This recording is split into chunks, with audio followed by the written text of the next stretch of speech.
Fellow Americans, it is with the utmost pride and sincerity that I present this recording as a living testament and recollection of history in the making during our generation.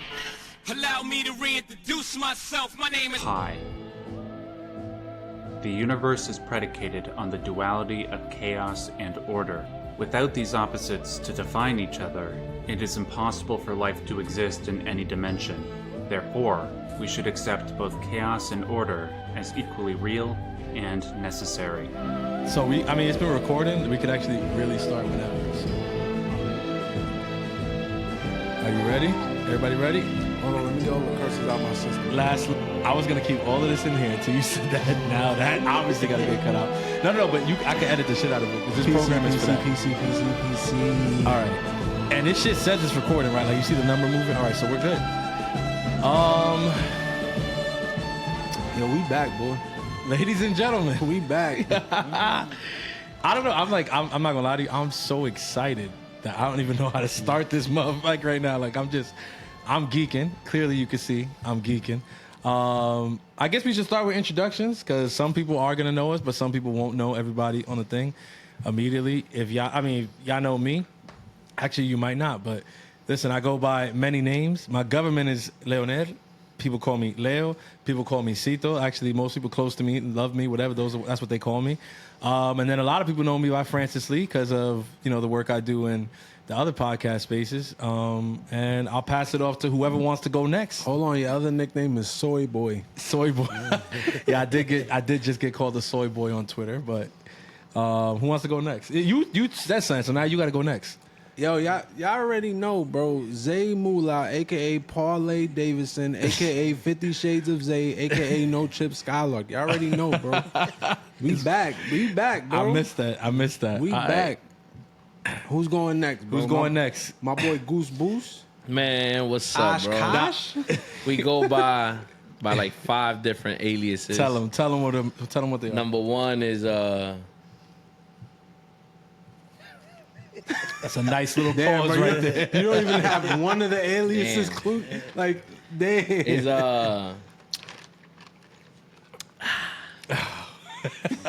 Here we go, bro. Ozempic Queen. Okay, all right. Osh Bagash Makash. Okay, got an Oshkosh Goose to Kosh. Boost. Yes. And Momo Dollars. Momo Dollars. And last but certainly not least, Hey, man, I just go by simple G.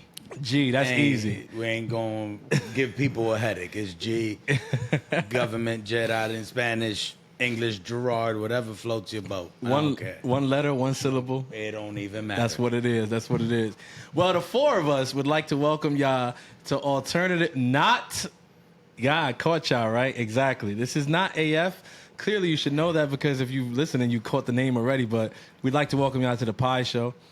It's actually not just the Pi Show. The real name of the show is Politically Incorrect. And I'm going to go right into just giving them the name. Let's start there, right? Why waste time? Why waste time? So Politically Incorrect comes from, obviously, this entire podcast comes from, the genesis is AF, Alternative Facts. Some of y'all know that podcast. Some of y'all listen to that podcast. And the 4 of us wouldn't be sitting here today doing this one if that podcast didn't exist.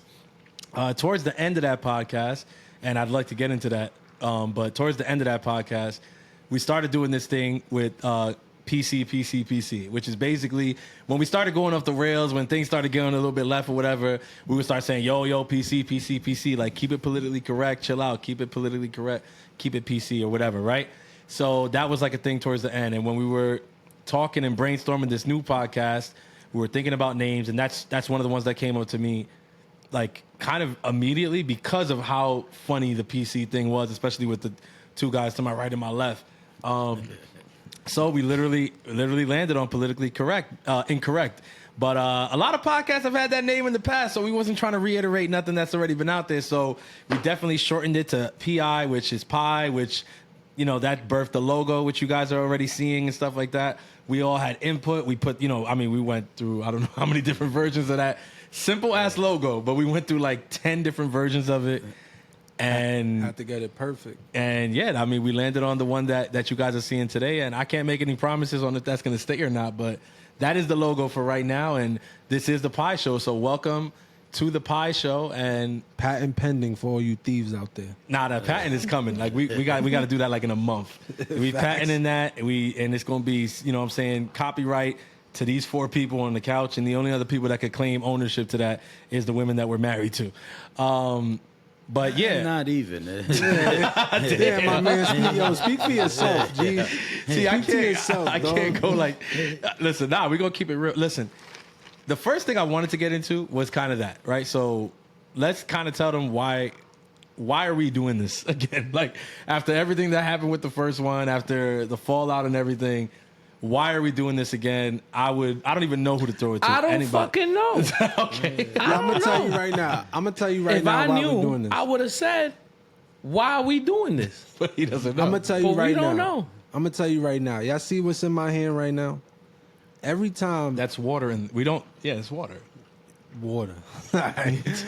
Every time we link up and we have water, we always end up talking about, yo, the podcast, bro. Yo, if we do that shit again, and it's like eventually like Yeah.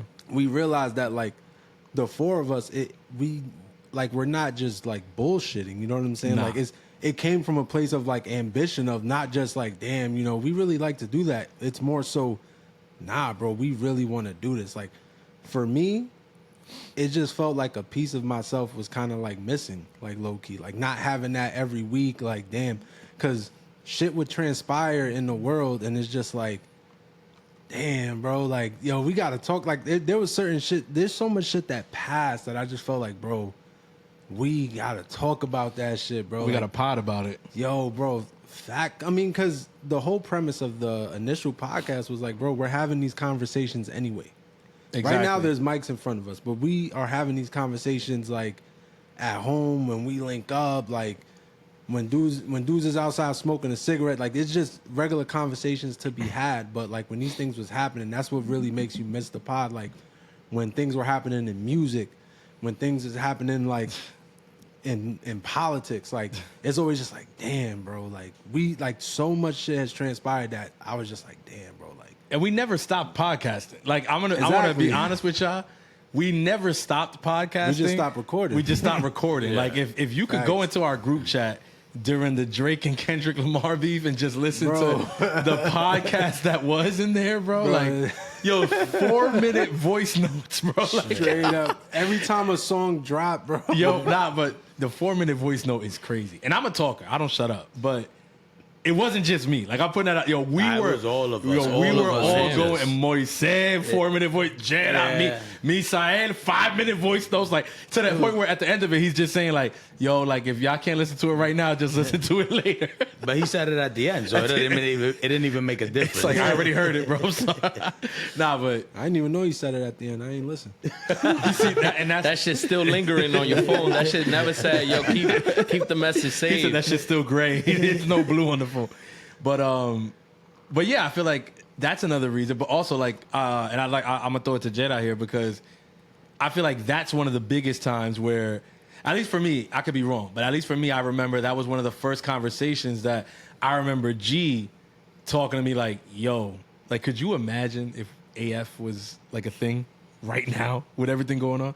Like, It's a fact. But what made you feel like that in the moment? Like, One of the things that I feel like we had with AF was the fact that we were able to have a conversation, and you had said it in another pod where Yeah. it's like we all have the same point of views, but we all arrive to the point of views at a different level. We each have our own unique way. Facts. But especially like you and I, for example, we share the same views, but we get to those views through different channels, different avenues. And it's like, I felt like, especially, I'll use that example of the Drake and Kendrick battle. It's like, we all love hip hop. Like, hip hop is our thing. Hell yeah. And it's like, especially for me, you guys know, I always said, I don't like this hip hop from now, that mumble rap, but like, Yeah. I'm not with it. I'm old school. I like the old school stuff.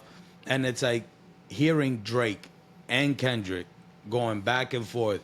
And I remember there was a time where you guys would say like, oh, nah, I don't like this one from Kendrick. I think Kendrick. But then it's like the more we listened to it, it grew.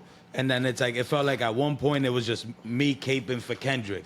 And then eventually it was like, no, then Drake said something. And then it was like a lot of back and forth.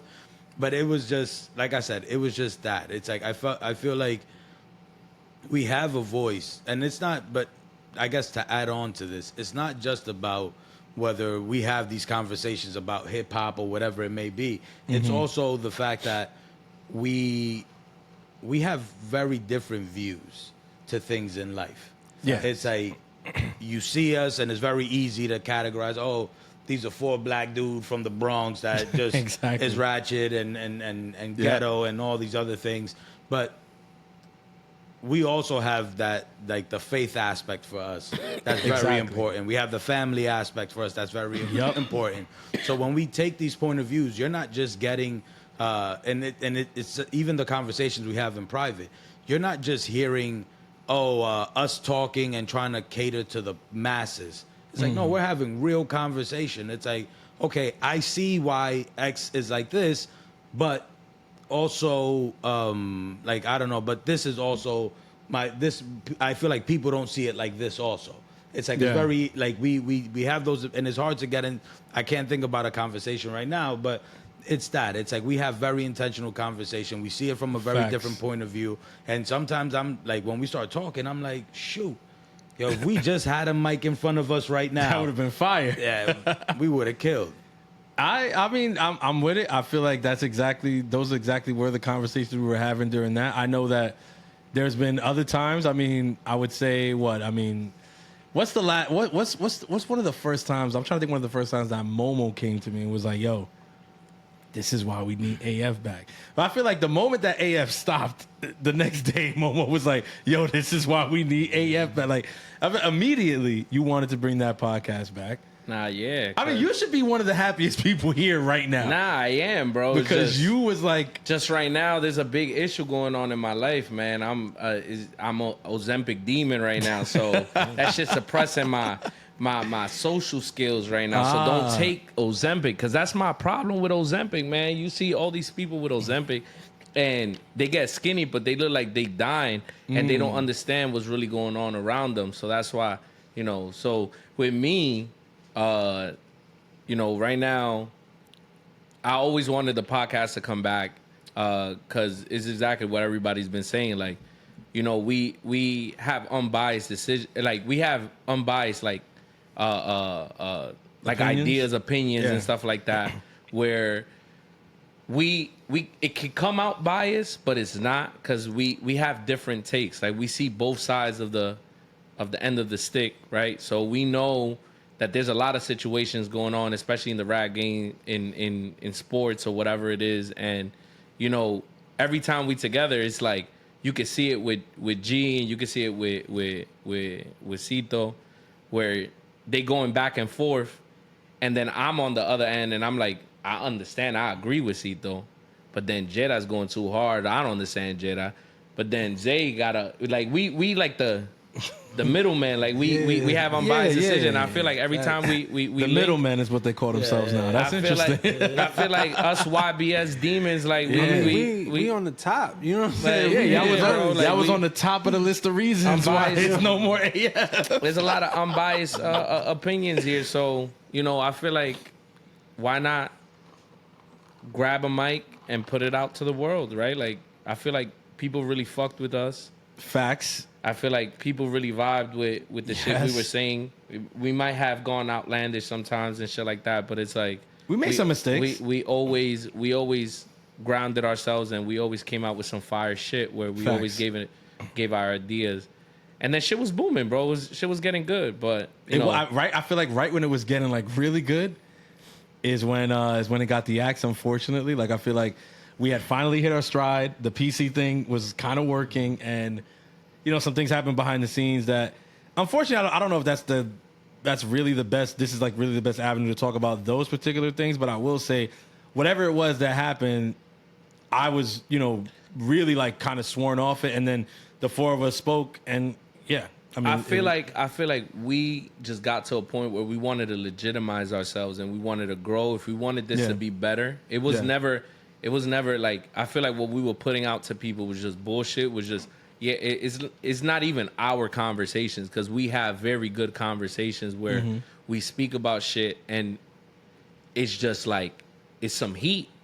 Yeah. And it's like a lot of people are interested on knowing what we speaking about. And I feel like, you know, us coming back and doing this, regardless, it was like, you know, it's I feel like it's a good thing, bro. Like For sure.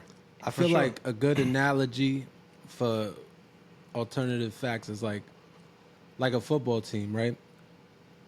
If they run the ball every single play and it's working, they get a touchdown.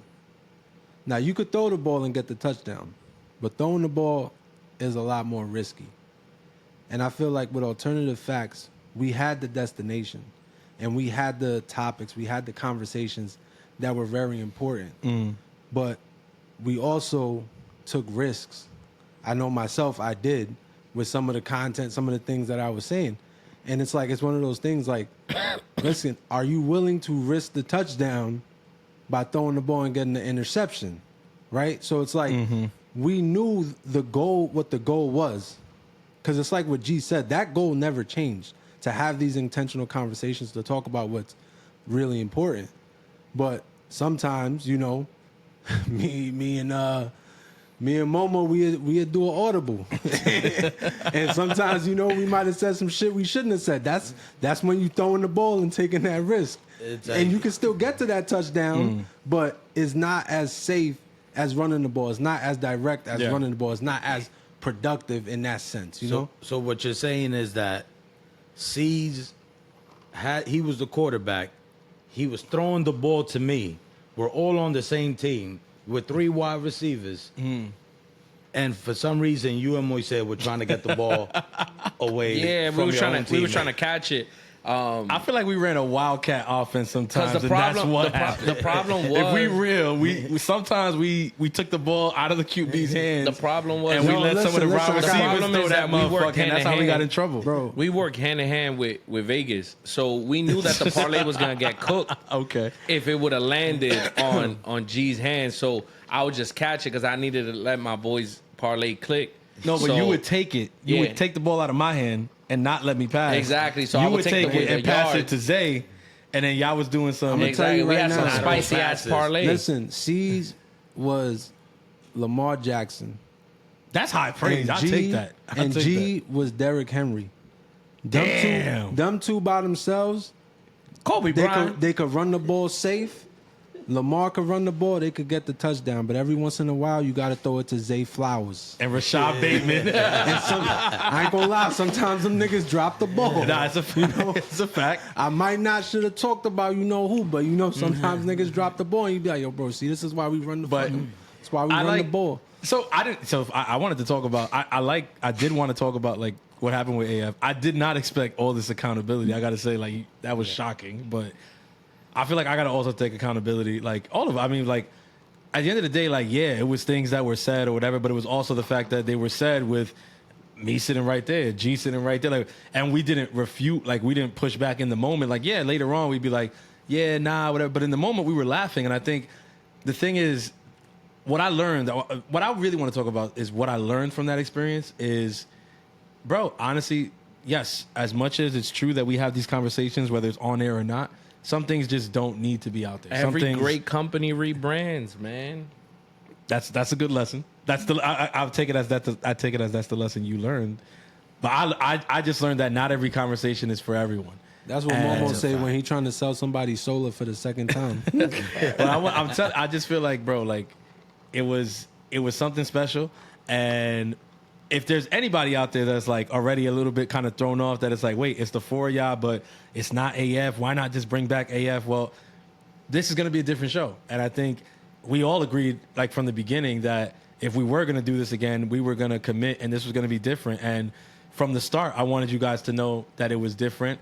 And everybody here wanted you guys to know that it was different. And bro, they honestly, they had to do more work than I did in that sense, because a lot of the stuff that I needed, I already had.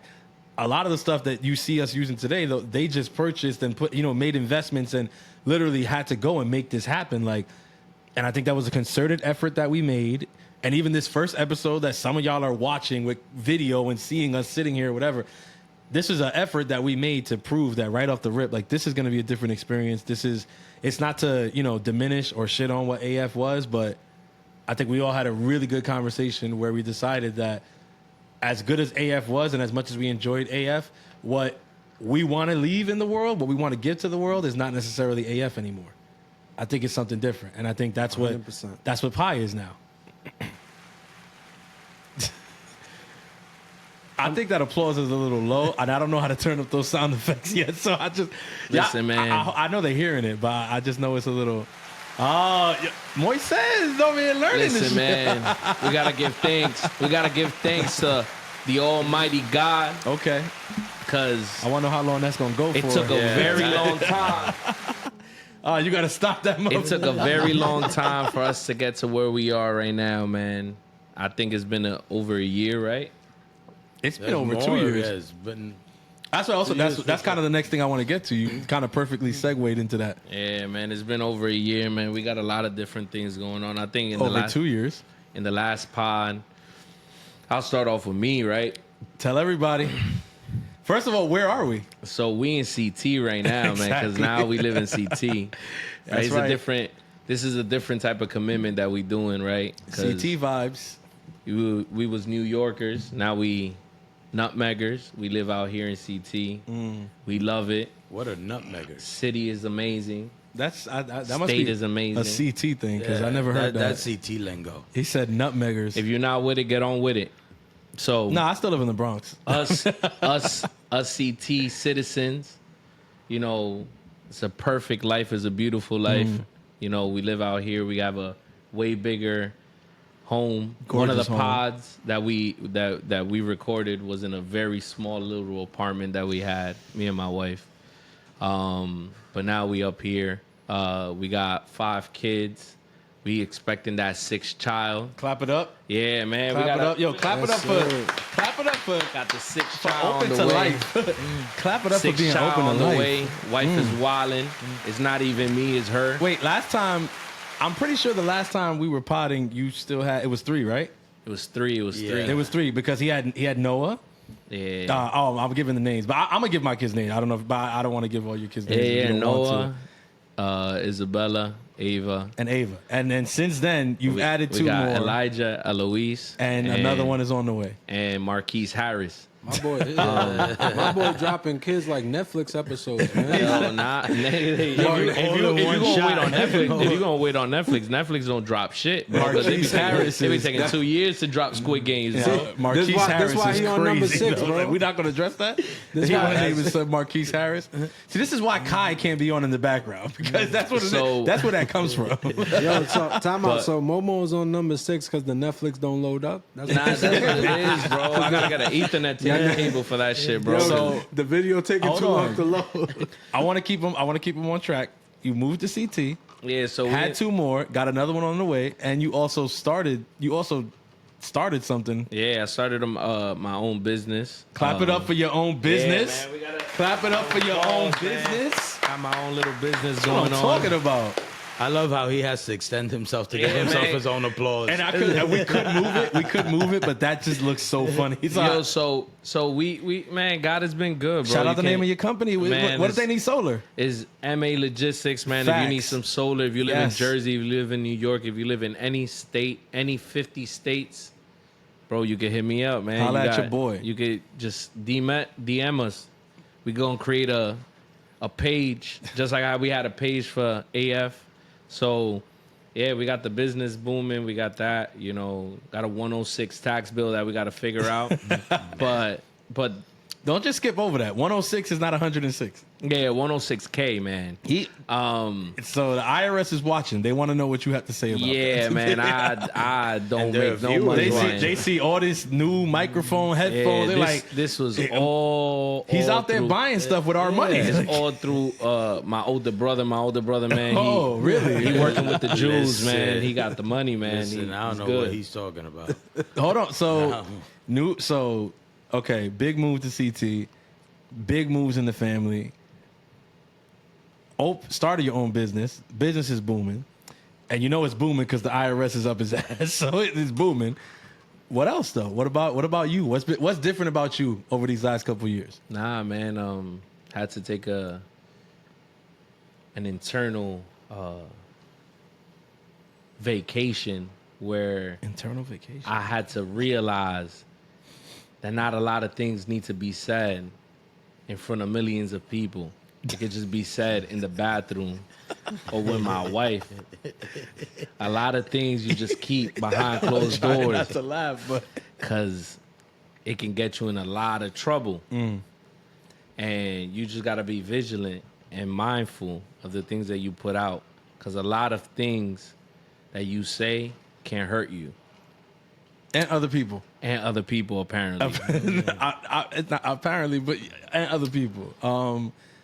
Also, no, I was looking more towards like you a big dog catechist now. You see, yeah, he wasn't going. He wasn't Damn, going. nigga. Yeah, he wasn't going. He wasn't going to Damn, say. nigga. What big dog catechist, He nigga? wasn't going to say that. I'm putting that out there. Nah, He a big man. dog catechist now. You know what I'm saying? Nah, man, we Because you came out to CT, you ain't just move out here for no reason. You changed parishes. Like that's a big. that's a big deal for all of us who we in a different walk and parish. go to church and shit. So you changed parishes. We That was in a big different deal. parish and stuff, man. We just You- focus more, bro. Is something about me and my wife, man. Right now is just focus on my family, focus on the things that God has given me, which is my kids, my wife. You Your know, Tesla. and yeah, Tezzy. Those credit cards, The I'm credit telling cards that those are all- vacations, when those Amiri jeans. I feel like they're gonna come for this dude. I'm helping them. I want the IRS it's to know. like, the IRS is coming after him. Debt collectors are coming after him. The catechist will be coming after him in a It's couple like weeks. A few Everybody friends. coming after me. I'm about to come after Yeah. him. I'm sure he owes me like a $10 spot somewhere. Like I need something. Like Everybody coming after me, bro. But nah, man, just more internal, just spending more time with my family, just too much outside distractions, just focus on the kids, focus on the wife. It's helped me out a lot. It's helped me grow, you know, be more independent and not, you know, put all my trust out on what was in my vicinity, which was my family, my friends, that I only lived through them type shit. Like, and it sounds corny, but it was just like, those were my, like, I can't go on a vacation if C's is not there. I can't go on a vacation if my brother ain't there. Like, everything was always surrounded around, like, external, never internal, never my family. So, you know, now I get to focus on them. I'm isolated. I got my friends. I built a whole new life out here with new friends and new people that I've met, and it's pretty fire, bro. So what you're saying is that you've moved Yeah. on. you from replaced it. us. You That's- left all us behind. Nah, That's man, cool. we Nah, never. because we could just call Kev and Henry and them, and they could do this. We, I mean, we never left y'all niggas behind because we got this pod going. But we here, bro. I It's want to just- say you spoke to something, right? You spoke to growth. Pause. You spoke to pardon the and we could go back to as AF, a nigga. brother. No, because I listen. We could go listen, back I'm gonna to tell AF. y'all. I'm gonna tell You y'all opened right up a now. door for me. I'm gonna tell y'all right now. Some things never change. All right. See Frozen. Okay. It's a real thing. I'm pausing until I'm in the casket. I'm not mature enough. Yeah. I don't think I'm gonna outgrow pause. But you mentioned something about that, and I want to say, if I never said it to you, I'm gonna say it on air like a phony nigga. I see that growth that you spoke about. Hey, that sounds even more. Hey, yo, I see that growth. Yo, you see We his did growth just come is back from crazy. Punta Cana, Nah, so I mean, we just no, came no. back from Punta Cana. I'm I had saying- some shorts on, so he definitely did, but I'm not talking about that. I'm Growing talking. and showing. I'm talking about the maturity. I'm talking about the maturity, bro. Like I'm trying to be. this shit at this point is Tourette. The No, no, fact no, no, that no. Caesar's We talking got about to- maturity. we got and Tourette's niggas is laughing. It's hilarious. No, but look, because that's the thing is like, okay, maturity could be mature. I feel like maturity gets like a bad rap because like when I was younger, I used to think that maturing was becoming boring. And now that I'm older and considered an unk by most of these younger dudes, I realize maturing is not becoming boring. Like I'm having some of the most fun that I've ever had in my life at this stage of my life. And I feel like that's where I got it wrong. And I don't know if Moise had that, but I know that what I see him Momo now is very different. Like, I mean, it's like he said, bro, he's out here. He's all the way up. And he's not close, bro. This is an hour and change from all of us. And he's good. Like, he's better. He's better than he was when he was right there next to us. Like, I mean, look at his crib. Look at the business. Look at the. I mean, he's taking risks, and you know, it's paying dividends. And I feel like, yo, that's growth. Like that's maturation. That I think that was the goal of him making that big switch. So I just want to say, bro, like, congratulations. Like you did, you know what I'm saying? You followed the Lord, and that shit is alright actually.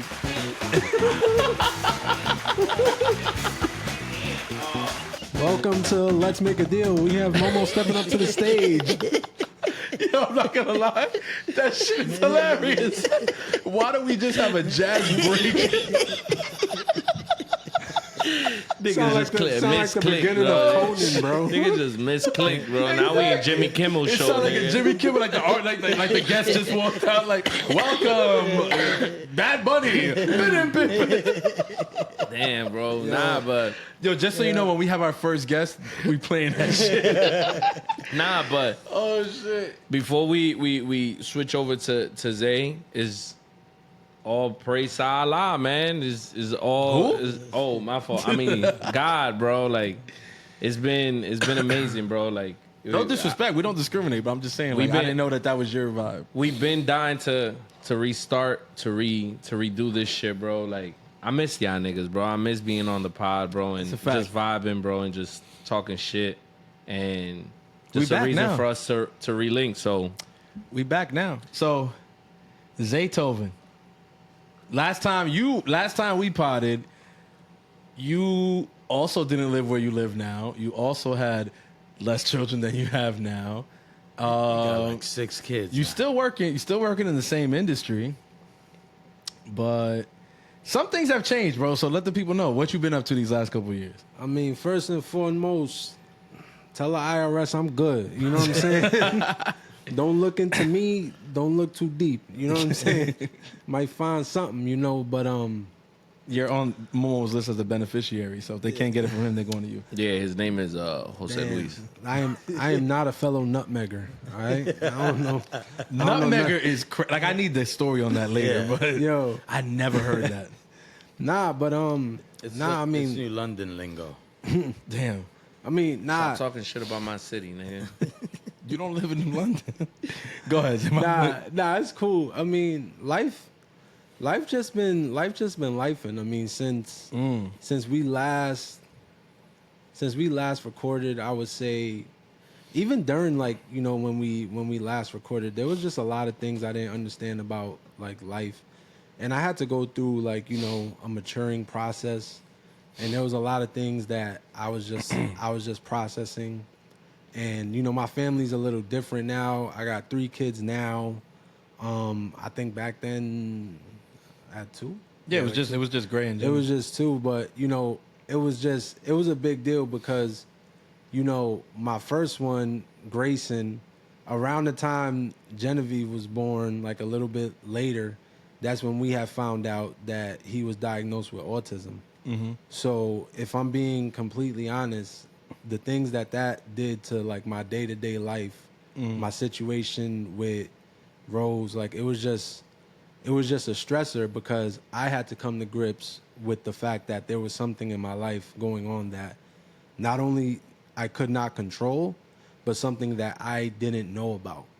And one thing that I had to mature to kind of realize was a lot of the perspective I had on people that, you know, on just people that are neurodivergent are, like, a lot of my perspective comes from, like, my own ignorance, like, as a kid. and you the know? stigmas and shit. Yeah, and just, like, you know, just even when I was younger, like, just, you know, calling somebody slow, like, he's slow, and it's just like that could mean, like, so many things, but it had, like, such a negative connotation.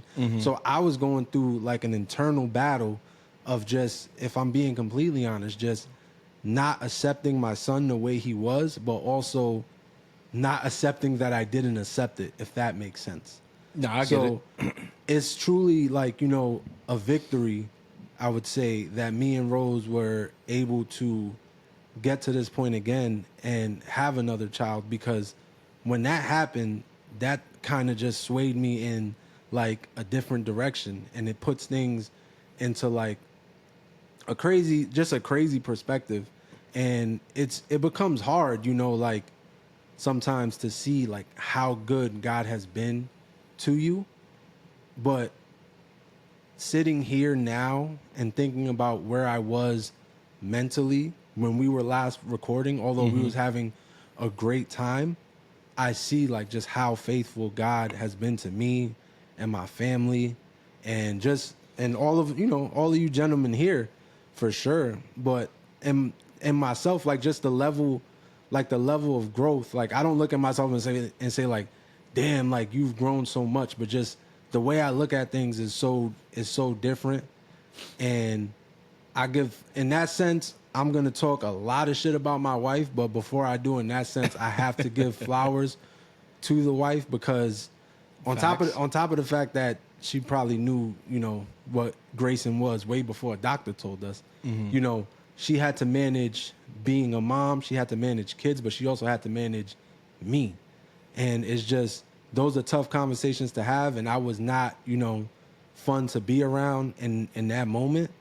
But just seeing just how faithful God has been to me, and just seeing how I've been able, you know, through his glory to love my son and to learn to accept my son, it gives me a whole different perspective on life. Because when it's like, to simplify it, it's just like, bro, when some real shit is happening with your kids, bro, there is nothing in the world that matters. You know what I'm saying? Like, it's like, you get a flat tire, you don't even care. Like, it's just like, when you're going through some real shit at home, it's like, and that's what it was, you know, that's what it was for me. But the positive that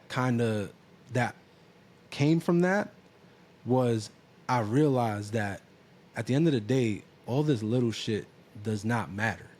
You know, because as good as God has been to me, I have the shit that matters. And I didn't understand that before. But I understood that all the little shit that I've stressed about on a daily basis, the things that affect my mood, none of that shit matters. You know, like none of that shit matters if you're not good with your wife. None of that shit matters if you're not good with your kids. So I would say like the biggest difference in me is just more so like the perspective that I gained from like the shit that I have gone through, and just also like just from the perspective of like the podcast, I just had to go through a moment of just accountability, because there was, to be honest, like, listen, Francis and G are very generous in the sense, but the truth was, bro, some of the shit I said was just absolutely wild. And like, you know, they ain't gonna throw me under the bus, but I gotta throw myself under the bus. Nah, I'll throw you under the bus. Like, if I just wanted to know if it was cool with you first. Like, now that you said that, I got some things to say. You gonna throw me under the bus and back up the bus? I'm very proud. Nah, I'm gonna throw you under. G's driving the bus. Oh damn! Nah, but the last thing I'll say, like, I keep pressing the wrong one, man. Nah, the last thing I'll say about that is just like, in the interest like of accountability, like some like the way I portray myself and the things that I've said, although, you know, I felt confident to say them because they were real experiences, I didn't understand the weight of my words at the time, because I felt safe because I'm sitting with you gentlemen, and you gentlemen know the man that I am now.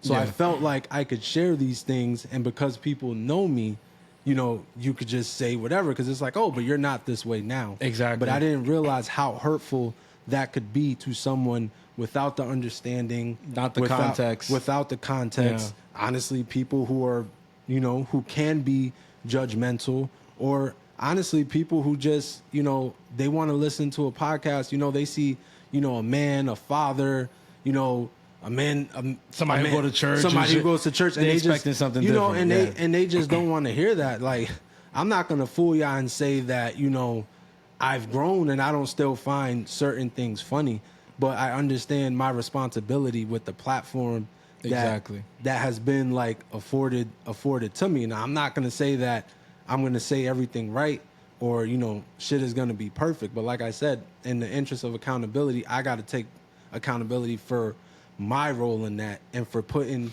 shit out there that sends a message that certain behavior is okay, and also sends a message that other people are okay with this. And like I said, just because I find something funny doesn't mean that it's something that needs to be shared. Just because it's my experience doesn't mean it's something that needs to be shared. So I think one of the biggest things that changed for me moving forward, just as a podcaster, is just understanding the platform and understanding, you know, my place in it. Because I think Cat Williams said this once, and it resonated with me. And he was just like, The truth is gonna come out. It's gonna come to the light. no, I think they was talking about, I don't remember what they was talking about. Shannon but he- Sharp. Chrono But Light. he it said- was the Shannon Sharp shit, No, right? nah, it wasn't that. Kinda light. Nah, it wasn't that. They was asking him about like Nigga how said, other "Bitch, comedians nah, man." were saying certain jokes, and he was like, "Listen, if you can't," he was like, if you can't get your comedy off without offending people, then you're not actually funny." And the reason that resonated with me is because, not like I'm trying to be a comedian, but like if I we can't do this. exactly, if I can't do this Without while- offending in people. a safe way that my wife could feel comfortable to share this with her coworkers, or like my kids can grow up in the future and listen to it, yeah. this and Yeah, not bro. be embarrassed. Like Nah, if that I shit is a can't fact. if I can't put that type of content out there, That's like North and be, Kim. exactly, and be proud. If I can't put that type of content out there and be proud of it, He's waking up. Momo's waking up. I was worried about. I'm not gonna lie. He had me in that first go, but he waking up now. Listen, that was deep. That was deep. I mean, it's good. I mean, honestly, I think it's when you put it into perspective, it really kind of shows that when we were recording the last iteration of the podcast was right when you were going through all of that, and that never came through. And that now I look back and I'm like, that to me was the biggest miss that we had with AF. That during that time, like G just had a kid, you had Jenny, but you were going like everything happened with Grayson at the same time. Like these things were happening, and we were talking about Taylor Swift hugging Bad Bunny at the awards. And I'm not saying that, like we're gonna do this podcast and we're not gonna cover stuff like that, because we definitely are. We're gonna talk about things that happen and whatever. But I feel like that's not going to be the main focus. Like, I feel like why is that always going to be the main focus when we are four men that are living unique lives, especially with today's society? Like, the way that we choose to live is very different. As a matter of fact, the way that we choose to live is getting people shot in the head. Like In the neck. we can talk, yes, in the neck, but we can talk about these things, and I think it's important to share those stories. I think people are going to relate to what you just spoke about with Grace. I think people are going to be able to relate to what Jedi will talk about now, or what I feel like, I don't know. I feel like that was our biggest miss, and I feel like it's not going to be with this show. and not only do we feel like, you know, like we can talk about it, I feel like we almost like we have a responsibility To talk about it. If we're going to do this, You we know, have to talk. Like, just knowing you gentlemen, I feel like there's a demographic of people out there that they need to hear this perspective. Like, growing up as a father, as a man, I feel like we all have boys now. I feel like boys are Yes, gonna sir. need. I was going to say that's Yes, that's sir. part of G's story right there. But I feel like growing, like in the future, the boys are gonna need to hear this perspective, because a lot of the media out there, is like manipulated, and there's a lot of shit going on, and we'll definitely get into all of that. Hell But yeah. I feel like this podcast is needed. Like, if I'm being Hell yeah. completely honest. Well, what I think is needed right now is my boy G to let people know what he's been up to the last 2 years. I thought he was gonna say what we need right now is a cigarette break. I think He's like, I'm not protesting. No, I'm definitely not protesting that, and I think I can pause this. I just don't know how to do that yet, so I'd rather us keep going. Yeah. So, listen, I'm like C said, I'm honestly also in shock. I didn't think these two niggas were gonna open up like that, but Kind of have to at this point. Yeah.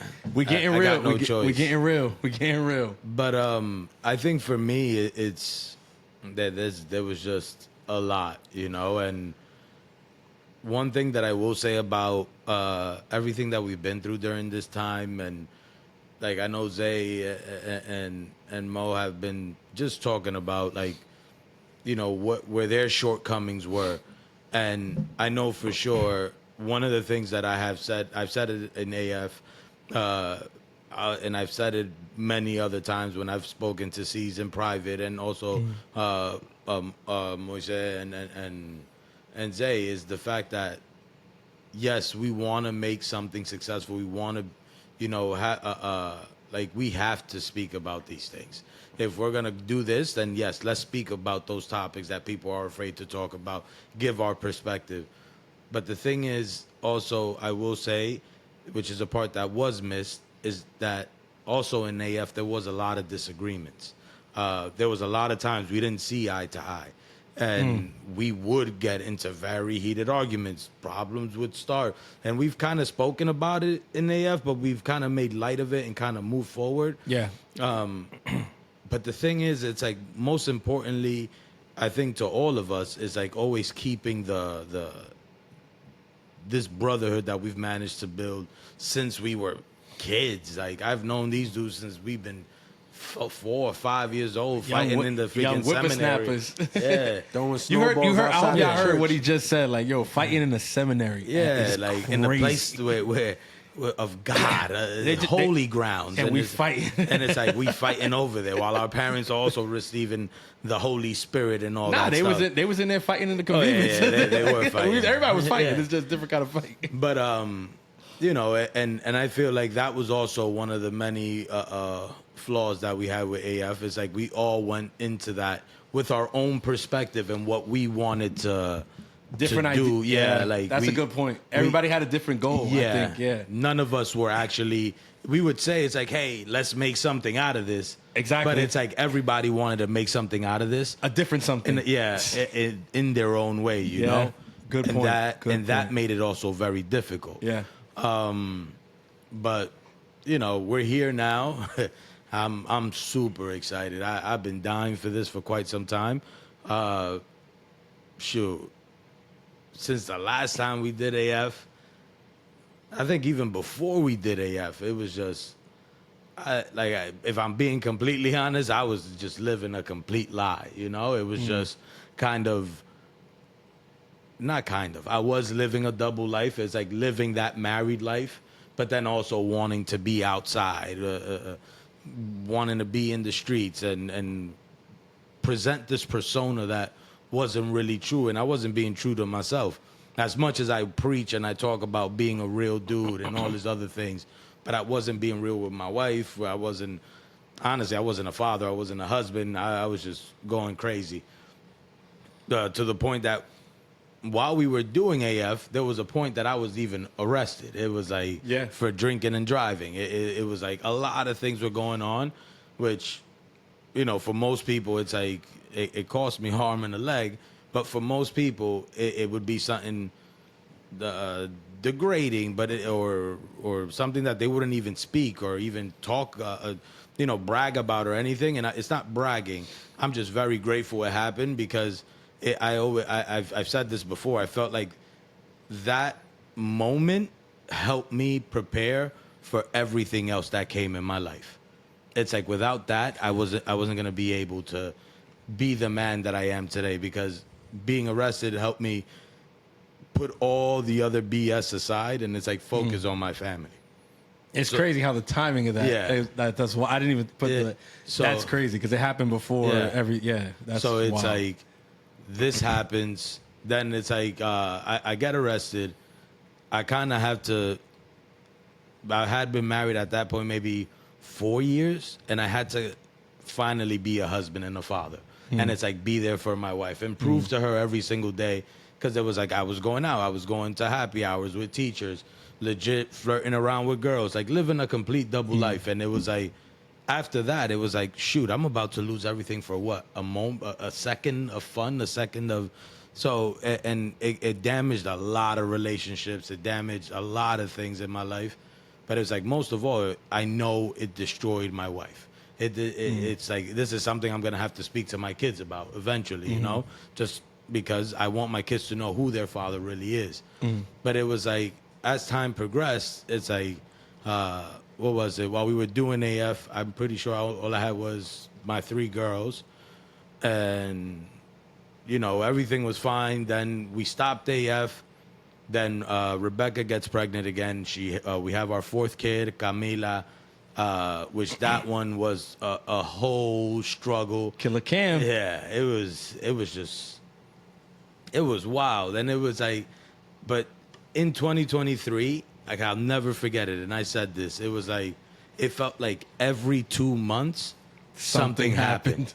It was, because I remember November came, our brother had lost his firstborn child, which for us, all of us here, was like crazy. That was a rock. And Yeah. they had just got married. Yeah, when did they get married? It was in June, yeah, of that year. June of that year, they And lost it's their like, first kid. Yeah. So losing that first kid, and being there at the funeral, like as a father, I felt for him, felt for his wife, and we were all there for him.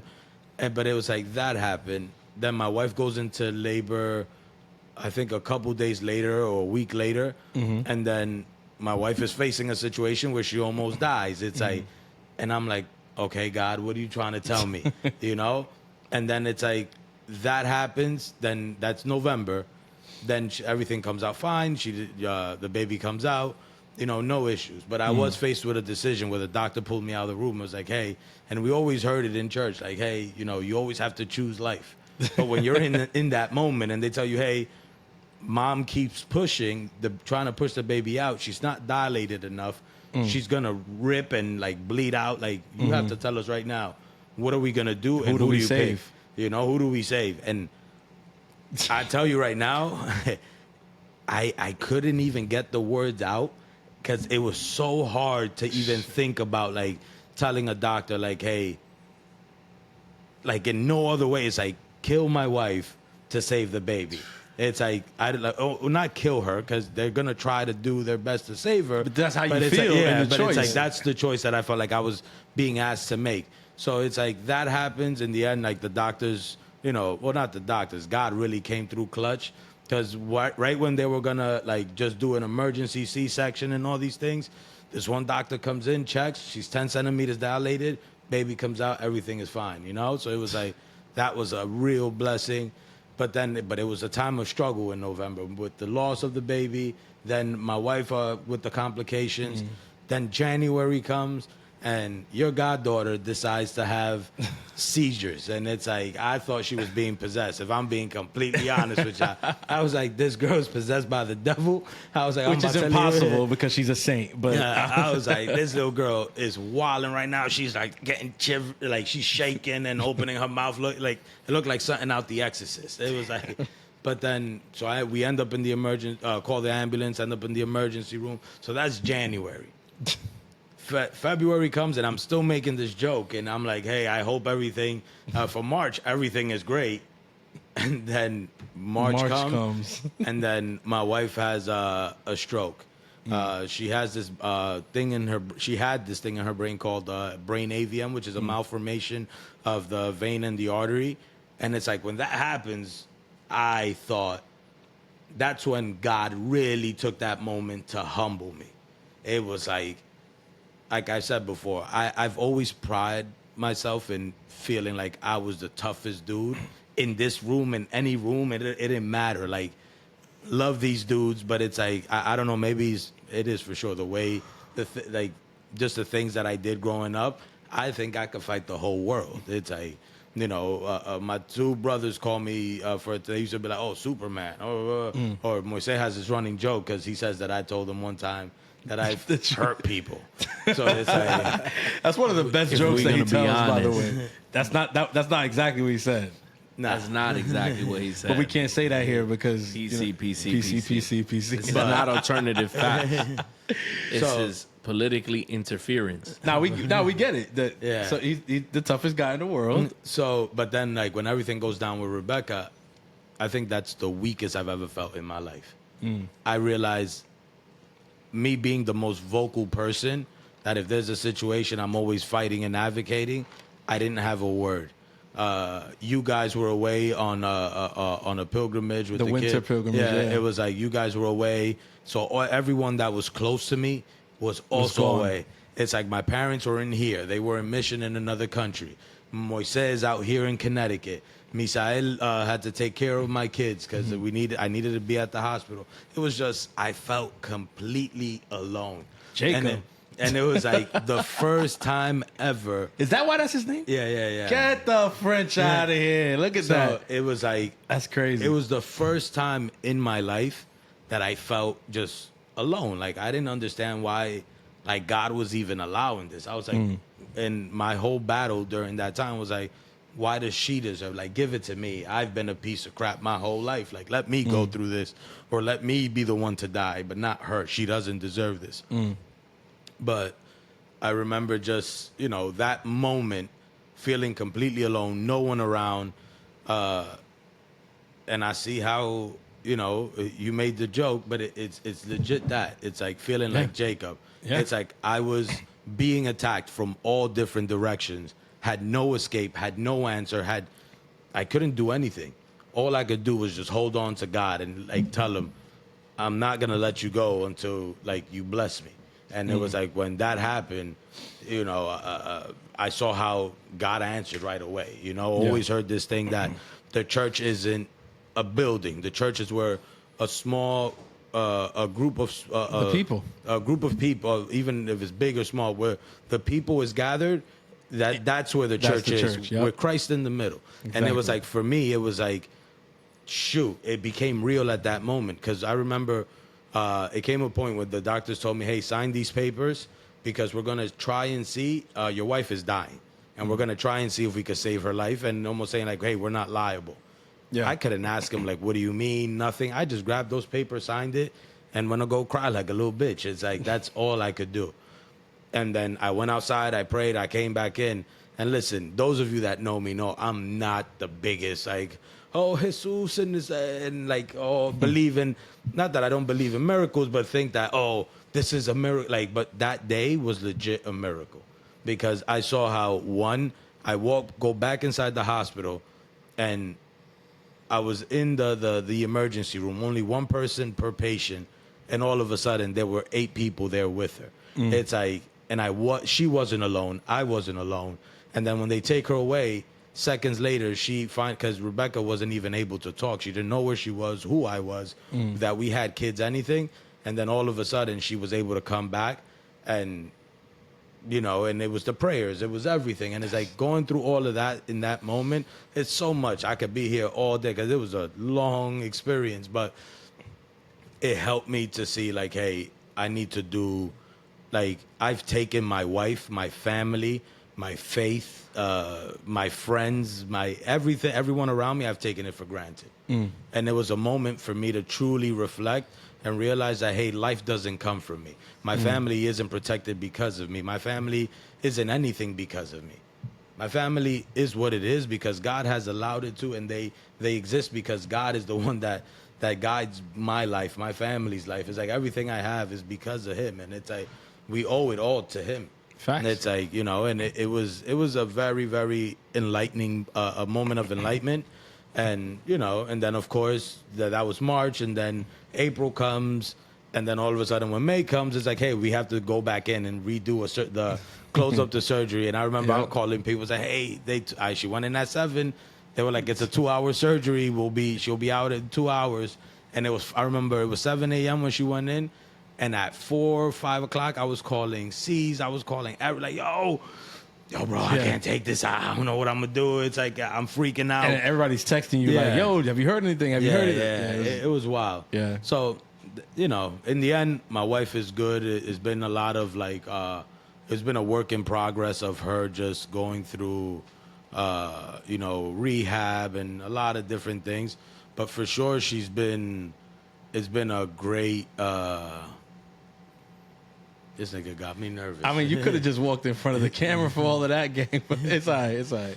But it was just a very, very, it wasn't, I can't even call it a scary moment. It was a life-changing moment, a moment that without it, I swear I wouldn't be the man that I am today, you know? Yeah. And that's something that I'm super grateful being able to go through. And then there's just the fact that then after that, we got the amazing surprise that my wife was pregnant with baby Jax, baby Jack.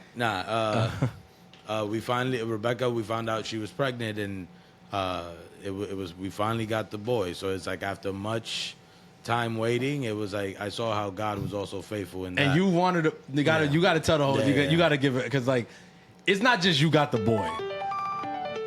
All right, it's not just you got the boy. It's you've been wanting a boy Yeah. since your The- first child. The very first one. And you've done a gender reveal for every single one. And we have some of the most epic videos of the moment that pink confetti starts to fall, It's and bang. your face would fall with the confetti. Complete failure. Complete Yeah, failure. I used to. I would watch those videos. I'm like, bro, why G keep doing it to himself? I don't know. It was the hope. I think the last one, by the time it was like Camila, I think it was just the Yeah, family that was just like, yeah, we yo, were- we gotta do that just to see Jenna's face. Yo, like, I'm like, whose idea is this, man? Gotta make a Like- fucking edit video. it's not. We do. We literally should edit all the Yeah. videos of like that, and then because bro. I mean, but then again, it all kind of culminates in this moment here. Yeah, exactly. Because like you went through all of that, and you went through, and then it's like after all of that, now you finally get. And it's not obviously it's not to knock. Oh well, you don't care, but no, you love your daughters, Yeah. and obviously they're special. I mean, it's not to diminish anything about having daughters, because I mean, I got this hat, you got the same hat. Like yo, Yeah. we're fucking girl dads. It's who we Yeah. are. But I mean, you wanted a boy. Yeah, for sure. And it's not just to clear it up, because before people start, oh, it's because he's Latino and the first machismo. one, it's like, it's not that. Yo soy hombre. It's just like for example, I know that for me, the first one. Yes, it's not that I wanted it to be a boy. It was just I was happy with whatever came. But then we got Lila. We were super happy. Loved my baby girl. But then it was like, okay, the second one, I wanted to be a boy. Yeah. And then there was the amazing Lucia. Then again, it was like I wanted to be a boy. Then it's Kiara. Saint Lucia. Yeah, I don't know about all that. That one's gonna. But then it's Camila, and it was just all of this uncertainty, and it's like feeling, and I never understood why, but it was like, It was Kiara, then Camila. yeah, Kiara, then Camila. Kiki. So it was like, and then during like all these things that we've been like, I've had a lot of time to think, and especially because of my wife's condition, then getting pregnant, we've been home for a very long time, and her and I have had many conversations about this, but I wasn't ready to have a son. My son was gonna have a very shitty example of what a man really is. It's like if I would have had a son, I would have probably messed up his whole life seeing his dad not being home. He would have seen his dad treating his mom like crap. It's like I wasn't ready to have a son. It's like I had to, like, my heart needed to be like tenderized, It was like, and most of all, because of the complicated relationship I had with my mother, I've also grown up with a lot of I've never been able to truly respect women, It's like, and I am respectful. I don't know if I don't want it to come off like, oh, So you every gotta be woman. careful with that. Oh, they gonna kill you for that. It's not that. It's not that I see a woman and I'm like, oh, you're beneath me. It's not that. It's just. It was something that I guess like when I was growing up, I would be with all these girls, and it's like I would would never never value- you never value never them. valued. That's the what I'm saying. woman. I think that's the better word. Like Yeah. that's probably Yeah. better. It's not disrespect, because I've never seen Yeah, like yeah. it's value. I've never valued any woman in my life due to the fact that my mom was, diagnosed with cancer and I found out at a very young age, and my way to cope was like to say, okay, you're gonna die, I gotta cut you out my life. So it's like I grew up with this resentment that even till today, it's very difficult for me to sit down and build a relationship. and build a relationship with both my parents, but especially my mom because of that. Or on the and, outside. and it's like we've managed to reconcile. We're in a very good place, but I'm very also independent. And it's like I got married with a very childish mentality. I started having kids with a very childish mentality. And yeah, it's not that. It's not that I've never respected. It's like I've never valued the true. I've never given any woman any value. It's like I've never valued the woman for like my wife, but the fact that I've seen her give birth, never even value that moment for her. How beautiful she looked at. Like I think when I got married, I did freaking feel a lot of emotions. Yeah, So you cried. I cried. You cried. I was. You can say it. We was there. We saw it. But then after that, I kind of moved on. But it was like now it's like after all these things we've been through, after time had passed, it's like, shoot, now is the moment that God goes and gives me Jacob. And like I said in the beginning, his name is Jacob because for my wife also and for me, it was that. It was like, this is the moment. It's like, because it's like we fought and we've tried to do things in our own way. And when we didn't find any more escape, when we couldn't take it anymore, we finally held on to God. And that's the one thing that's been missing all of our in the whole time we've been married, the whole time we've been having kids, the whole time we've been since we've dated. It's like even going away and doing the missionary work that we did. It's like all that time. It took all of that time. And I always say, like, I don't see everything that it's been rough. There's been times that we've cried. There's been times that. But it's like everything has built up to this moment. It's been a beautiful love story up to now, you know, to get to this very moment.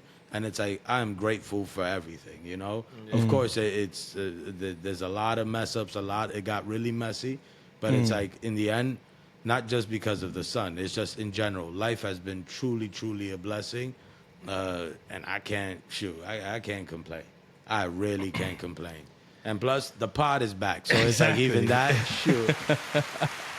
The pod is back. We back. We might have to do another applause just for Momo hitting the right button. It's a new. We back, but it's a new pod. I think. Well, I mean, look, man.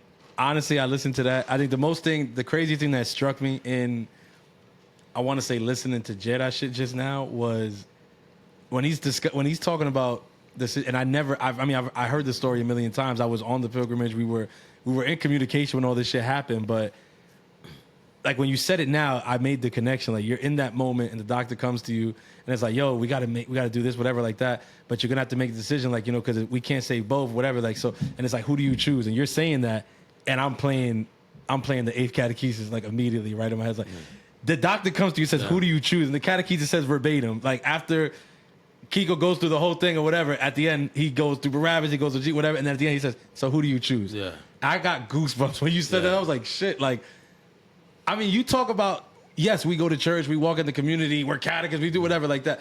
But all of that really means nothing until you're in a moment like that and you got to take those words and make it flesh. And you got to make it life now. Yeah. And it's like, I hate to say it, but it's like, I've given that catechesis. Yeah. I haven't made that choice. Like, you know what I mean? Like, it's one thing to say it and to try to teach it to other people and to try to, but to be in the moment and to have someone look in front of you and it's like, you know which way Jesus is, and you know which way the other one is. Yeah, and it's life or death. And it's literally life or death in the moment. That's fucking crazy. Like it's nuts, and it's like that's wild, bro. I never thought about that till you just said like that today. I'm like, that's nuts. Like that's crazy. It's hard. It's not easy, but it's like I said, it's been a complete blessing. I really can't like. God has done a lot for me, for my family, and not just that. Like, even when I take a step back, seeing these two guys talking right now, like listening to them talk, is wild. Yeah, and it's like even knowing what you have gone through in your life, it's like it's something that, like, you know, yes, because it's like I guess just to let folks know, it's like even for us, I feel like that even after we finished AF. Or we stopped. We didn't finish. Yeah. It's like we just stopped it. But life continued. Mm-hmm. But I also feel like one of the things, and maybe it was just me, but I know that I pulled away from us, from this. It was like it came to a point where we weren't even together as much. It was like we would have to wait for a kid's birthday or whatever. And it's like, oh yeah, like almost no time has been missed. Yeah. But it's like life started lifing, and it's like same thing for you. Like you've also gone through a shit ton of stuff that, in the end, you're gonna have to like well, no one can say it better than you. So.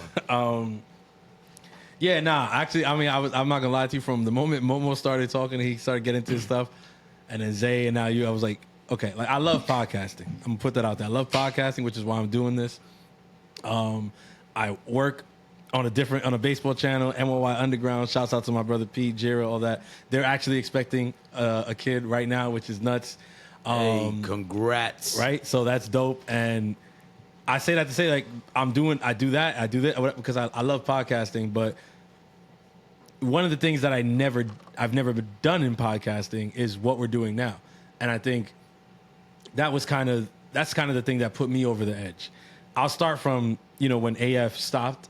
I think, initially and even afterwards, I was real selfish. I'll be real with y'all. I just think things happened, and I heard what you guys had to say. Obviously, obviously it was my brothers, bro. I heard what y'all had to say, but I felt like things had transpired in a way that was different for me. And in reality, it's like, while I had my experience, everybody had their experience too.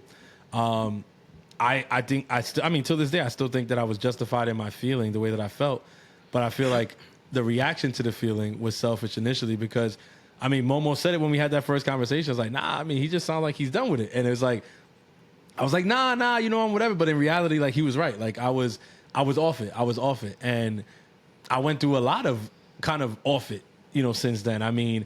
There was a time when I was off it with NYY Underground even. Like, there was a time where I was off everything because I was going through a lot of shit. And I'm similar to, one of the things that me and Jed I kind of relate on is that idea of, we're very strong and we're going to go through whatever we go through and we don't really need much. It is what it is. We're going to go through it.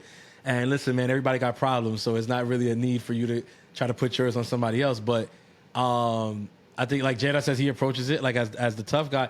I kind of approach it as the indifferent kind of person. Like I always look at myself as the problem solver. I'm not the problem giver. So, like, if something's going on in my family, if my siblings need something, it's like, okay, I'm gonna be there. If my parents need something, it's opposite. Like, normally people go to their parents, but I feel like I'm the kind of person who's like, no, my parents need something, they'll ask me and I'll be there. Like, but when my life started lifing, that's when shit kind of, blew up in my face. And the situation I wanted to talk about here is actually really recent. It happened this year.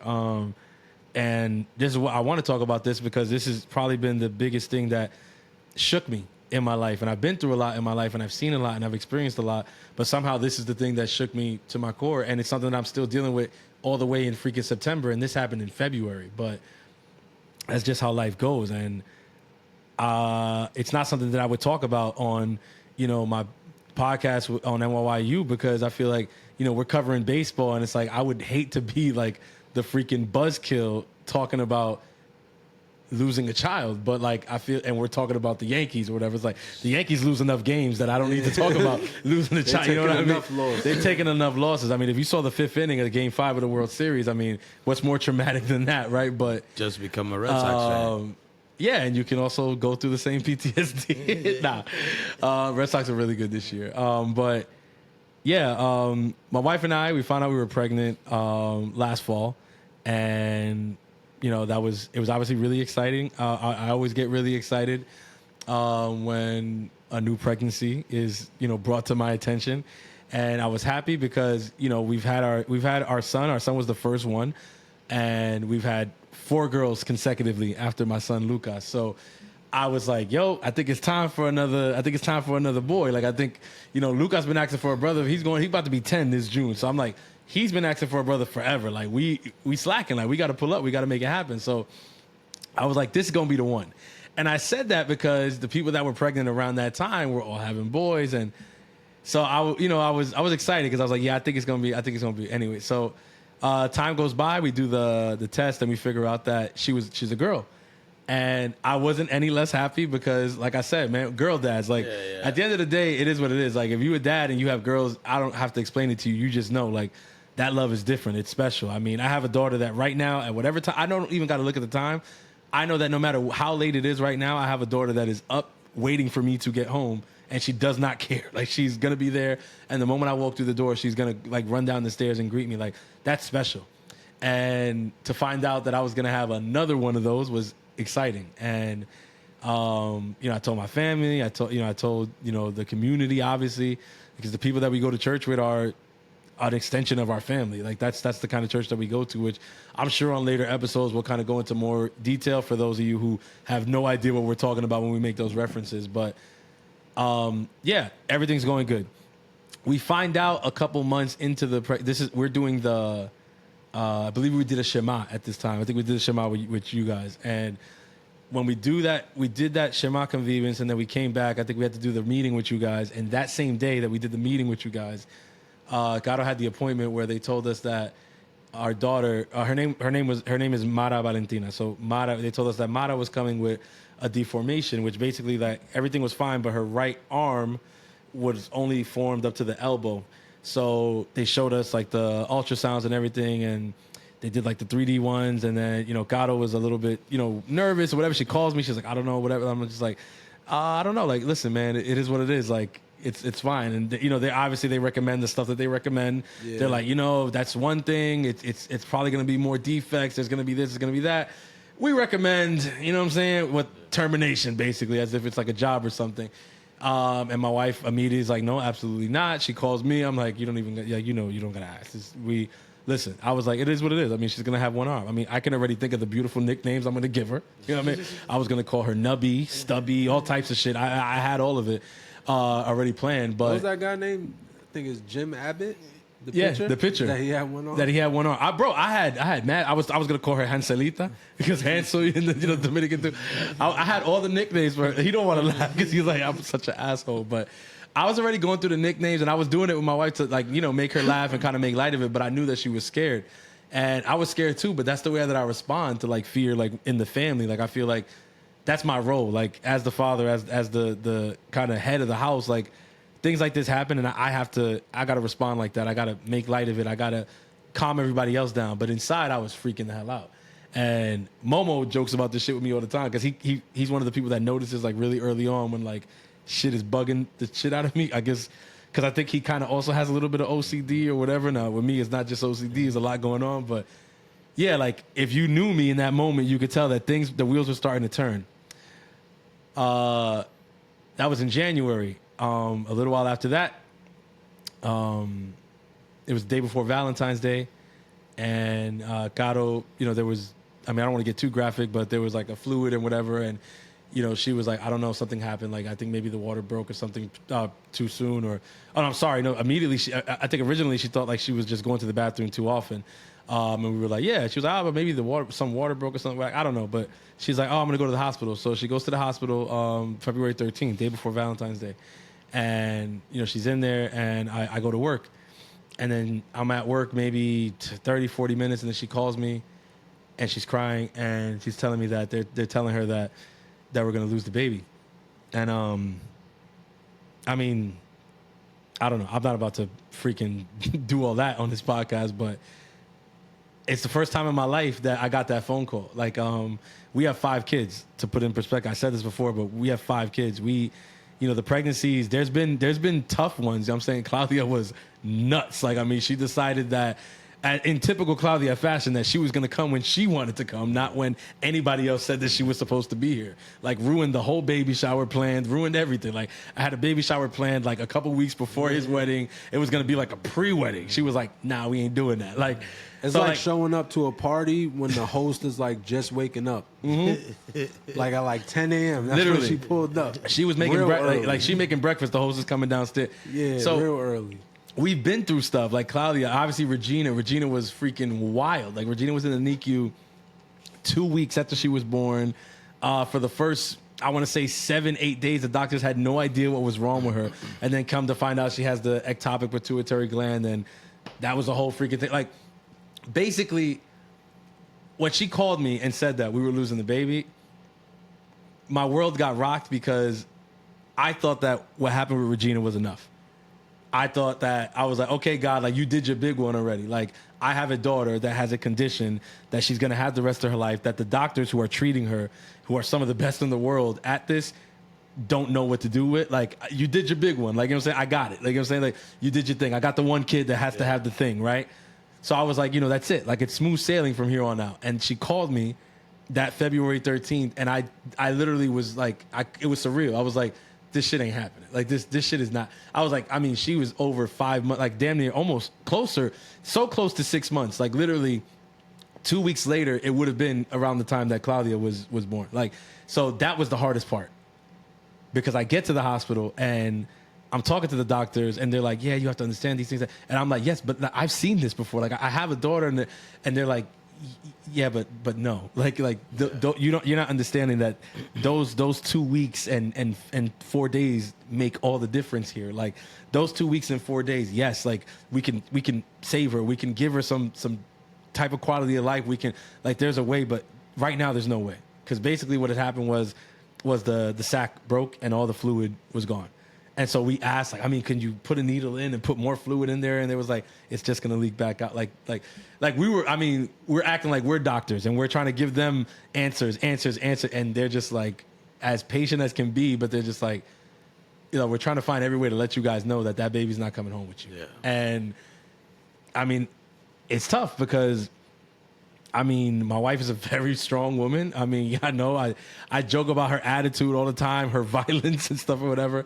But like, I'm kidding. Obviously, she's not. But I'm saying, like, I joke about just how much of a rough, tough exterior she has. Like, she's a gangster. She wasn't born here. She's from DR. She's from a hood in DR. Like, a lot of shit doesn't phase her. She's very tough. And I mean, to see her as broken as she was in that moment, and to try to be there for her, but to not really be able to be much, was humbling. I think, I mean, not even I think, I know. And I relate to what you were saying, because it's like everything can happen to people around you, to whatever like that. But when it's your wife, as a man, as a husband, you feel this sense of duty to like be able to do things for her, to be able to help her, to be able to be a support, to be able to be whatever. And then this shit happens and you realize that you can't fucking do nothing. Like you're useless in the moment. They're like, what the fuck am I here for? That feeling when you can't fix it, Yeah, it's like, it's such a powerless feeling. Like, bro, I can't even. I remember they were transferring her in a room at one point, whatever, and I went to the bathroom. I looked in the mirror and I said, I looked in the mirror and I said to myself, it's like, you're a fucking ornament here. Like, you're a fucking ornament. You're a fucking car freshener in a car. Like, you don't add anything here. You know what I'm saying? You're not the engine. You're not the steering wheel. You're not the tires. You're a fucking air freshener in this car. Like, there's nothing you can do. And obviously that's the devil telling me, like, you know, whatever. But like, bro, I was listening. And I spoke to people, you know, my catechist called me. I spoke to everybody who you have to speak to. I spoke to all of you guys, spoke to everybody. And I'm just like, yeah. I'm saying yeah to everybody. But inside, I'm like, no. And yeah, the next morning she had to, you know, give birth to a stillborn. And I mean, bro, to have to do that is one thing. To have to do that on fucking Valentine's Day is, I mean, and this is a woman that I met, and when we started dating, told me she hated Valentine's Day. I made her fall in love with the holiday, and now 8 years into marriage, she hates it again. And I don't think I'm ever going to be able to change that, because it's just, when you experience something like that on a day that's marked every single freaking year, and as if it wasn't going to be marked anyway, but it's marked. And it was right. It was in the morning. We didn't sleep. We literally freaking broke the night. It was like a vigil, but it was the opposite of an Easter vigil, because instead of like waiting for this grandiose joy at the end of the night, we weren't waiting for life. We were waiting for death. It's like, I mean, literally, like it was like, it was horrible. Like I wish I could sit here and like give like a better account of it. And I think that as more time goes by, yeah, maybe I will be able to. But where I sit today, bro, like that was the hardest thing I've ever been through. And like I said, we're still dealing with that today. To do that, to go through that, to have to bury your child. A lot of people were probably wondering why we would do anything like that. It's a part of our faith. Like we don't believe in just disposing of a child like that. We believe that even a child at 4 months, 3 months, 2 months, 5 months, whatever, this child is a person, and a person deserves dignity. So if one of our wives gives birth to a stillborn, we have a funeral and we bury that child the same way that either one of us would get buried when we died. So it's something that, yeah, I think it's always beautiful to think about it for other people, but to go through it is the worst shit in the world. And when I was going through it, shouts out to Misael. I mean, he's somebody who reached out a couple times, and it's so weird because like I feel like yes, I've connected with fucking Jada for fucking years. I've connected with Moise for fucking years. Zay is my fucking blood brother. I've been connected to him my whole life.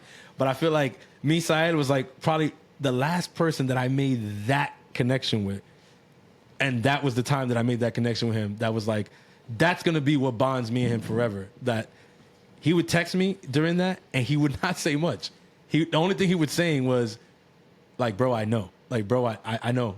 Like, he never said, bro, God is good. He never did any of that. He just would hit me and be like, bro, I know.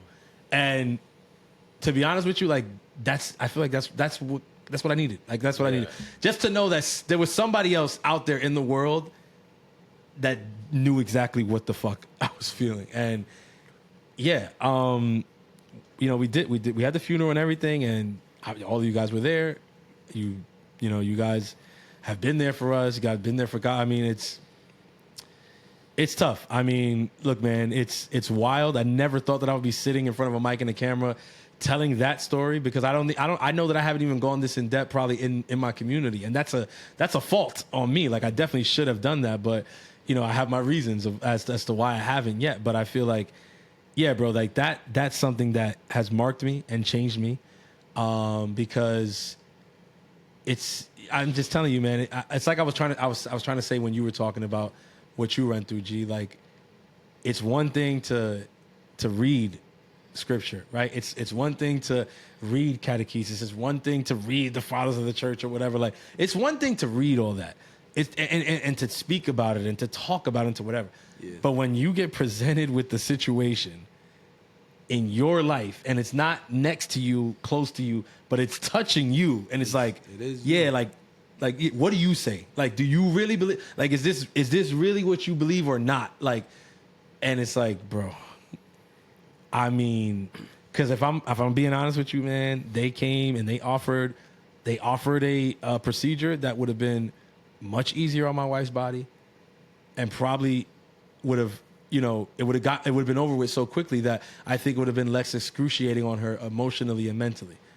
And if I'd be lying here if I said to y'all that I didn't consider that.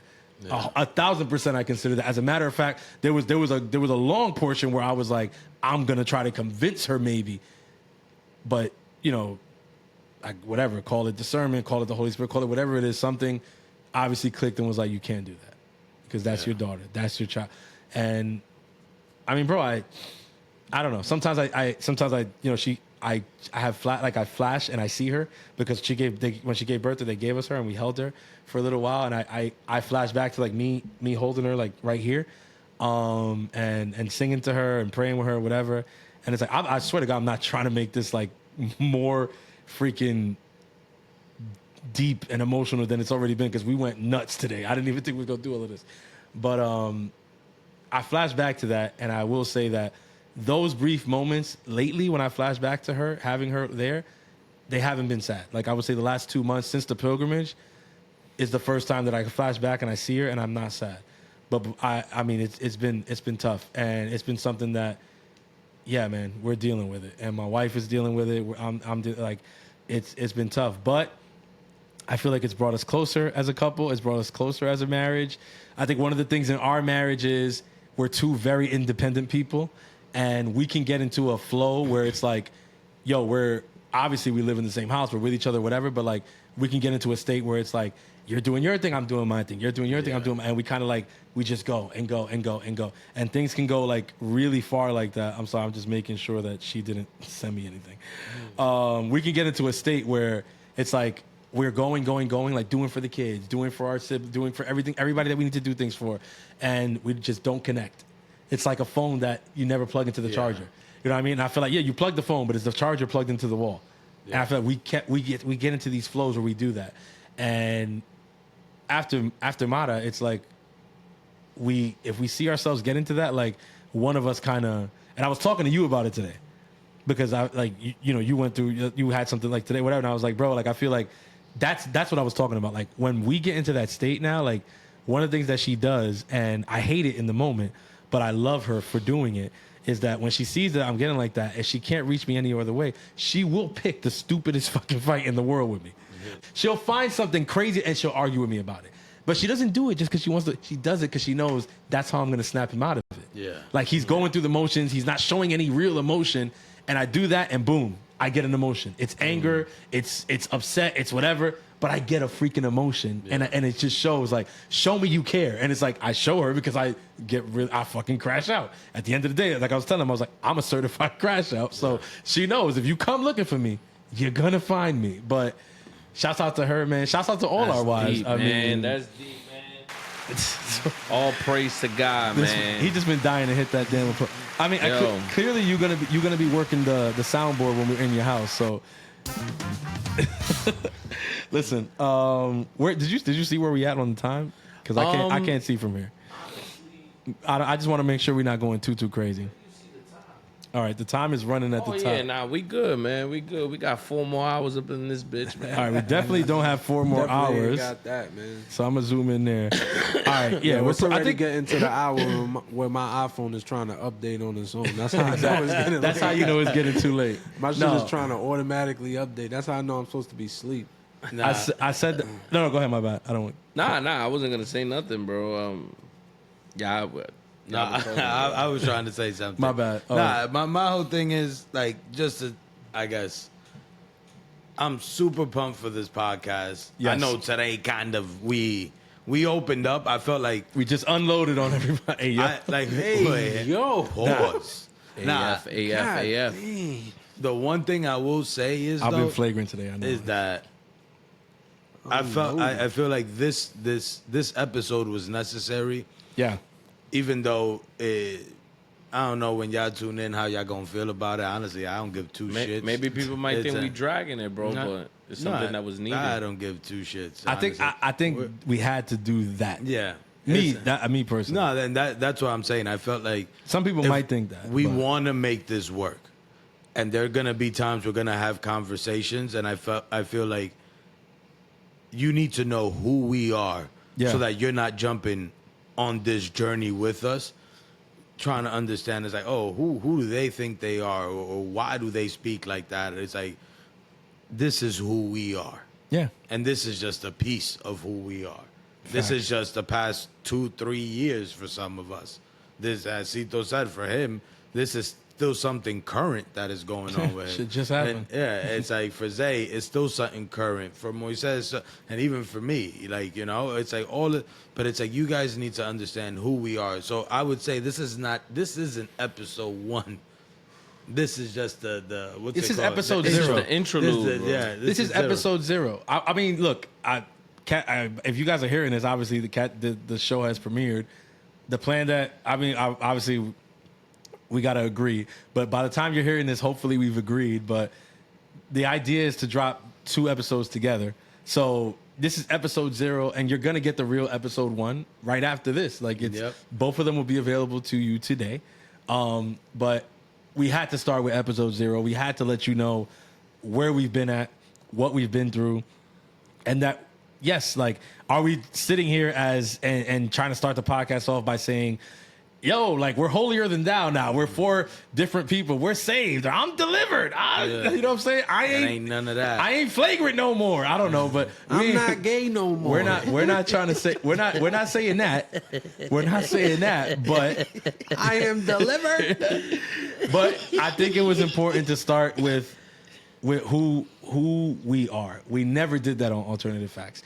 And I feel like that's one of the, like I said before, that was one of the biggest misses. Nah, but y'all went ham though, cause I didn't even go like that. Like y'all niggas just did. No, but I'm listening to but we y'all. had I'm to- crying for y'all. Like I'm like, damn, like Yeah. Bro, you gotta like, keep you it- put me on the spot. I thought we was just speaking about what happened in this past few years, like giving niggas updates, bro. Like But we nigga, I spoke shot my man's nigga last week. He's lying. He's lying. This man, look. What was your man's name? Yo, nigga. It's like, yo, what are you? What's wrong with you? Relax, Thug. Yeah, young Thug over here trying to snitch on his own man. I thought he was talking about Tyler. Shut up, YSL Woody. Oh, Tyler. No, Oh man. I don't think Tyler identifies as a man, but that's something for another day. Check this out. Check this out. I think, look, I think that the fact that we're back is a celebratory thing. So do we all have a little something in our cup? I'm not gonna say what we have in our cup, but I would like to finish episode 0 with us making a toast to what we've been through and what's to come on the Pie Show. Because, hey man, this is what this show is, bro. Like, yes, this episode was this.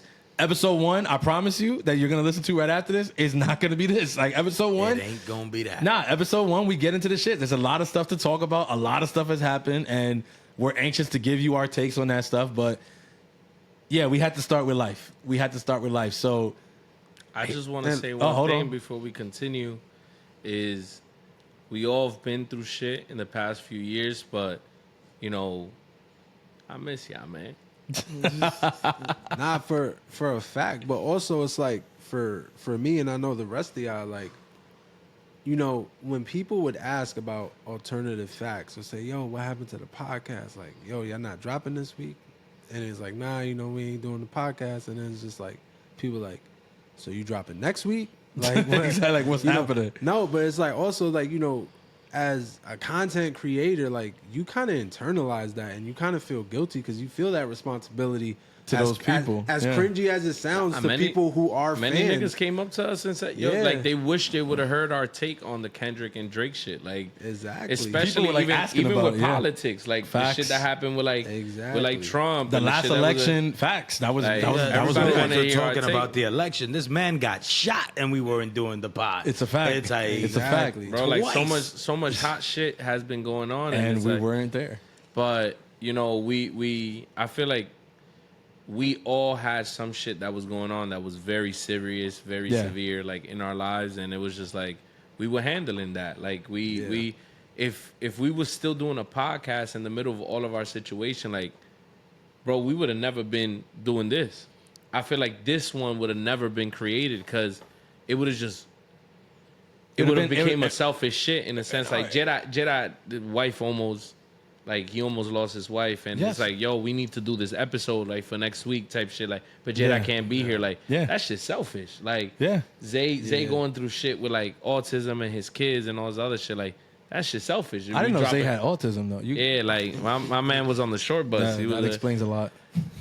so, and then you have I am delivered. and then you got C's with same situations with like with his kids, like autism and shit. Like, Yeah. nah, but it was like me. I don't know what really happened, nigga. I just ended up in CT. Like, shit just bugging up in here. Nigga. Like, Listen, you said something, and I'm gonna use it for the toast. Listen, man. No matter what it is that we went through, no matter what it is that we've been through, that's the shit that got us here today.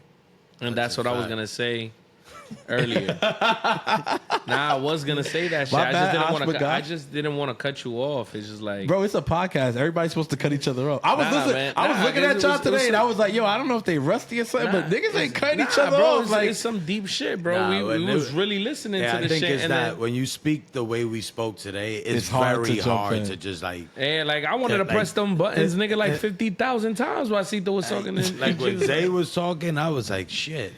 I feel like a dick just jumping in. It's I was like, just I felt like I a was dick waiting- talking about fucking CT and new business and all this you other talking shit. about Nigga you talking about autism nutmeggers and like shit. that. Nigga, I'm like, damn, bro, I'm a fucked up individual, bro. Like, Nah, I'm not gonna lie. Why Zay, you Zay started was, with me? Zay was talking. You could have Because I thought you was gonna. You see what I mean?